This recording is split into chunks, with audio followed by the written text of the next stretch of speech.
Mod of vector A minus vector B. ठीक है, proof क्या करना है? प्रूफ करना है कि vector A and vector B are perpendicular to each other. ठीक है, परपेंडिकुलर मतलब कि थीटा की डिग्री हमको 90 डिग्री प्रूफ करना है कि ये दोनों वेक्टर के बीच में। ठीक है, vector A plus vector B is equal to mod of vector A minus vector B, और ये दोनों जो है हमेशा आपस में परपेंडिकुलर है, इसको हमको प्रूफ करना है। ठीक, अब इसको प्रूफ करने के लिए हमको क्या करेंगे कि इक्वल मैग्नीट्यूड है, ऐड करने पर और सब्ट्रैक्ट करने पर। जब ऐड करने पर और सब्ट्रैक्ट करने पर आपस में इक्वल है तो इन दोनों साइड को हम लोग क्या करेंगे? स्क्वायर कर देंगे। ठीक है, जब स्क्वायर करेंगे तो क्या करना होगा, इसको याद रखिएगा। इसको करने के लिए हम लोग क्या करेंगे? Vector A dot vector A plus vector B dot vector B plus 2 vector A dot vector B into cos of theta, sorry vector A dot vector B is equal to हो जाएगा vector A dot vector A, ठीक है, plus vector B dot vector B minus 2 vector A dot vector B cos of theta. Question क्या कह रहा है, जरा ध्यान से सुनिए। क्वेश्चन ये कह रहा है कि दो वेक्टर हैं हमारे पास, दोनों वेक्टर में से हम दोनों का मैग्नीट्यूड ले रहे हैं। एक बार दोनों का हमने एडिशन किया है, दूसरी बार दोनों का सब्ट्रैक्शन किया है, और उन दोनों का मैग्नीट्यूड आपस में इक्वल है। तो वेक्टर ए और वेक्टर बी हमें प्रूफ करना है कि ये दोनों परपेंडिकुलर हैं आपस में। तो परपेंडिकुलर के लिए हमको क्या करना पड़ेगा? कॉस थीटा की वैल्यू हमको 90 डिग्री प्रूफ करनी पड़ेगी। अगर इसमें कॉस थीटा में थीटा की वैल्यू 90 डिग्री हो जाती है तो हम ये कह सकते हैं कि ये दोनों वेक्टर आपस में परपेंडिकुलर हैं। उसके लिए हमने क्या किया है कि दोनों को ऐड किया, दोनों को सब्ट्रैक्ट किया, दोनों का मैग्नीट्यूड लिया। करना क्या है कि अब हम दोनों को स्क्वायर करेंगे। स्क्वायर करेंगे तभी हमारे पास क्या होगा? ए डॉट बी वाला आएगा फॉर्मूला। तो इसके लिए हमने दोनों साइड स्क्वायर किया तो ये हमारा रिलेशन आ गया। कभी भी वेक्टर को स्क्वायर फॉर्म में नहीं लिखते हैं। ठीक है, वेक्टर एप्लीकेशन में ये कहता है कि you don't vectorizations by the value of numerical instant. तो हमेशा जो है वेक्टर को चूंकि वेक्टर एक डायरेक्शन क्वांटिटी होती है और डायरेक्शन को हम लोग कभी भी न्यूमेरिक वैल्यू से नहीं दिखाते हैं। It shows by the angles with the directions. तो इसलिए हम लोग ए स्क्वायर नहीं लिखते हैं, हमेशा लिखेंगे तो vector A dot vector B dot vector B है तो स्क्वायर ही, यानी कि एक्स डॉट एक्स लिखेंगे, एक्स के पावर स्क्वायर वाला टर्म नहीं यूज करेंगे। यानी यहाँ हमको इसको हटा के ए स्क्वायर नहीं लिख देना है, वो गलत मेथड है, उसको हम लोग गलत मानते हैं, उसको नहीं लिखा जाता है कभी भी कॉपी में। क्यों नहीं लिखा जाता है? क्योंकि वेक्टर एक डायरेक्शन क्वांटिटी होता है और डायरेक्शन क्वांटिटी के लिए हमेशा आपको एंगल डिसाइड करना है, बल्कि न कि न्यूमेरिक वैल्यूज को हम लोग उस पर लिखेंगे। अगर यही एक स्केलर क्वांटिटी होता, एक्स और वाई जैसे स्केलर क्वांटिटी होता है, तो हमेशा जो है स्क्वायर पे वैल्यू लिख देते हैं। या फिर अगर क्यूब है तो भी हमको ए डॉट ए लिखना है। ठीक है, स्क्वायर है तो ए डॉट ए लिखना है वेक्टर के साथ। तो ये चीज़ हमने लिखा हुआ है। अब इसमें देखिए दोनों साइड में ये और ये आपस में कैंसिल आउट हो जाएगा, बी और बी आपस में कैंसिल आउट हो जाएगा। ठीक है, ए और ए आपस में कैंसिल आउट हो गया, बी और बी आपस में, क्योंकि दोनों आपस में इक्वल है। अब इसको इधर लेके आ जाते हैं तो क्या हो जाएगा? मिटा रहा हूँ, इसको इधर लेके आएंगे तो क्या हो जाएगा?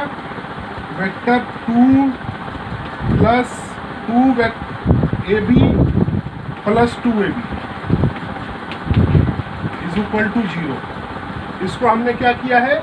इसको इधर लेके आ गए हैं, दोनों को हमने ऐड किया तो हमारा क्या आ जाएगा बेटा? यहाँ से आ जाएगा हमारे पास 4 vector A dot vector B is equal to 0।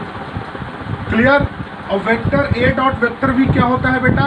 मैंने बताया था ए बी कॉस थीटा होता है ना। Vector A dot vector B is equal to A B cos theta, वो हम लोग यहाँ रख देंगे तो 4AB cos theta is equal to 0 हो जाएगा। यहाँ से 4AB cos theta is equal to 0, यहाँ से हम लोग डिवाइड करेंगे तो क्या हो जाएगा बेटा, cos theta is equal to 0 upon 4AB, तो ये 0 ही हो जाएगा। और cos थीटा में थीटा की वैल्यू 0 कब होती है, यानी वो 90 डिग्री पे। थीटा की वैल्यू कितने पे 0 डिग्री होती है, 0 होता है, वो डिग्री क्या है बेटा 90 डिग्री। यानी कि थीटा अगर 90 डिग्री आ गया तो हम ये कह सकते हैं कि ये दोनों वेक्टर आपस में क्या है, परपेंडिकुलर। ठीक है, ये दोनों वेक्टर आपस में क्या है, परपेंडिकुलर। क्वेश्चन नंबर 2 देखिए।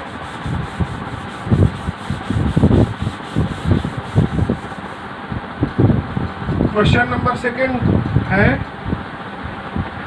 कि दो वेक्टर हैं, ठीक है, दोनों वेक्टर का मैग्नीट्यूड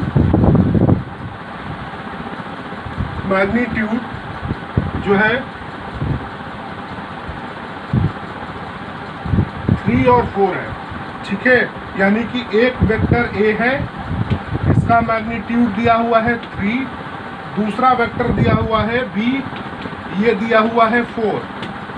ठीक है, और इसका स्केलर प्रोडक्ट यानी vector A dot vector B, इसकी वैल्यू दे रखी है 6। ठीक है, इसकी वैल्यू दे रखी है 6। तो इसमें एंगल की वैल्यू पूछ रहा है, find the angle of this two vectors. ठीक है, एक दिया हुआ है mod A is equal to 3, mod B is equal to 4, vector A dot vector B दिया हुआ है 6। ठीक है, तो हमेशा पूछ रहा है क्या, what is the value of theta. ये इस क्वेश्चन में हमसे पूछ रहा है। ठीक है, तो अब हमको इसको सॉल्व करना है। एक बार और रिपीट कर रहा हूँ क्वेश्चन कि vector A is equal to 3 दिया हुआ है और vector A dot vector B is equal to दिया हुआ है 6 और vector B mod of vector B दिया हुआ है 4। ये इसका मैग्नीट्यूड हो गया। मैग्नीट्यूड का मतलब हो गया कि हमको इसका मॉड लेना है। ठीक है, मॉड हमने लिया हुआ है, यहाँ पे हमने इन दोनों का प्रोडक्ट लिया हुआ है 6, तो हमेशा हमको cos थीटा निकालना है। तो cos theta is equal to, अब क्या करेंगे, vector A dot vector B is equal to होता है AB cos ऑफ थीटा, होता है ना। Vector A dot vector B is equal to क्या होता है, AB cos of theta. Then cos theta is equal to क्या होगा, vector A dot vector B upon, sorry यहाँ पे मॉड होता है, मैग्नीट्यूड ही होता है, तो ये हो जाएगा मॉड ऑफ A वेक्टर और मॉड ऑफ B वेक्टर। ठीक है, तो ये हो जाएगा ऊपर 6, इसकी वैल्यू 6 दी हुई है और इसकी वैल्यू 3 इंटू 4 दिया हुआ है। ये हो जाएगा cos of theta 3 upon 3 into 4, ये हो जाएगा 0.5, यानी कि 1/2। 0.5 का मतलब क्या हो गया बेटा, 1/2। तो cos थीटा में थीटा की वैल्यू कितनी होती है, 1/2, 60 डिग्री। यानी कि इन दोनों के बीच का एंगल हमारा 60 डिग्री होगा जब वेक्टर A का मैग्नीट्यूड 3 होगा और वेक्टर B का मैग्नीट्यूड 4 होगा और उनके बीच में जो एंगल है, सॉरी, वो 60 डिग्री होगा अगर उन दोनों का स्केलर प्रोडक्ट की वैल्यू 6 है। ये है हमारा क्वेश्चन नंबर 2। क्वेश्चन नंबर 1 क्या था, जो है क्वेश्चन नंबर 1 मैंने सॉल्व करके अभी बताया है, क्वेश्चन नंबर 2 भी मैंने अभी सॉल्व करके बता दिया। दोनों में हमेशा जो है, एक में 90 डिग्री हमको प्रूफ करना है, दूसरे वाले में हमको 60 डिग्री का एंगल फाइंड करना है, एंगल निकालना है अगर हमारा मैग्नीट्यूड की वैल्यू दे रखी है तो। ठीक है, क्वेश्चन नंबर 3 अब आप अपने से करिए।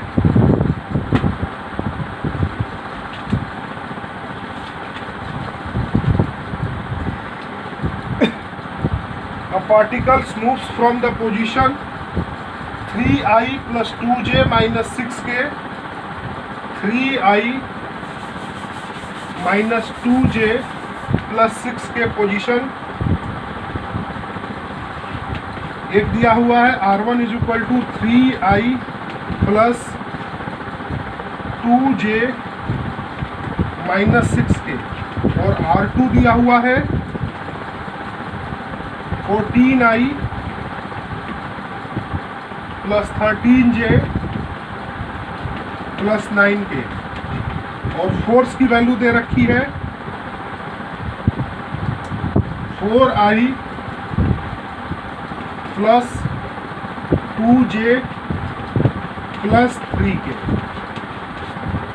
ये दिया हुआ है, दो पोजीशन दिया हुआ है और एक फोर्स दिया हुआ है, और पूछ रहा है क्या, calculate the work done of the force.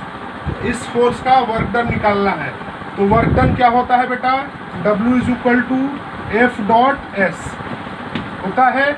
अब एस क्या है, डिस्प्लेसमेंट है। तो डिस्प्लेसमेंट में ये दोनों जो डिस्टेंस दिया हुआ है इसको आपस में माइनस करिएगा और एफ से उसका मल्टीप्लाई करिए। इन दोनों को माइनस करिए और एफ से मल्टीप्लाई करिए और हमारा वर्क डन निकालिए। माइनस करेंगे इसको आई से आई का, जे का जे से, के का के से, और मल्टीप्लाई भी सेम यूनिट से करते हुए आई, जे और के को आप लोग आपस में मल्टीप्लाई करिए सब लोग, और इसका आंसर निकाल के बताइए।